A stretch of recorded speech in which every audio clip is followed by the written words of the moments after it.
Hi friends, हे बघा इथं मी 4 पळी तेल घेतलं आहे. इथं मी वाटण घेतलं आहे. कांदा, खोबरं, लसूण, आलं आणि कढीपत्ता.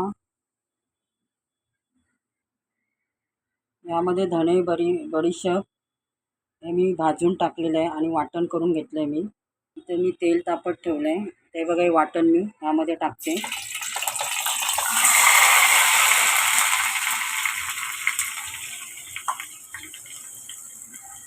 हे चांगलं तेलावर परतून घेते मी. आता वाटण परतून झालं आपलं. आता हळद टाकते, मिरची पावडर, मालवणी मसाला, पावभाजी मसाला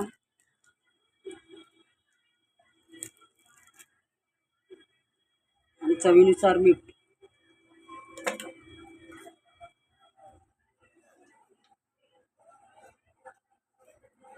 मसाले मिक्स होऊ द्या.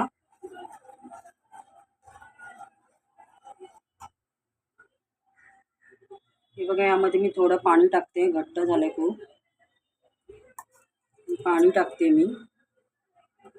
यामध्ये मी बडीशेप, दालचिनी पण भाजून टाकलेली आहे, कांदा, खोबरं, लसूण आल्याबरोबर.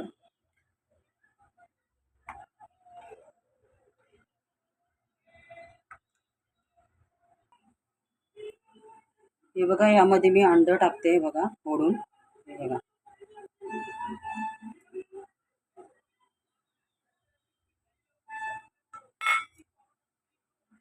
स्लो मध्ये गॅस ठेवलाय मी. हे बघा आता मी दुसरं पण इकडे अंड टाकते. हे बघा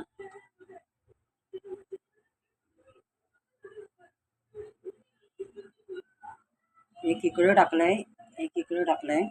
असं बाजूबाजूला व्यवस्थित टाका. 2 मिनिटांनी टाकलं तरी चालेल. आता एक उकळी येऊ द्या. चमचा एवढं टाकू नका. हे बघा अंड्याचं कालवण झालंय तयार. या खायला. लाईक करा, शेअर करा, सबस्क्राईब करा. हे बघा मस्त झालंय, सुंदर झालंय बघा अंड्याचं कालवण. चला तर बाय.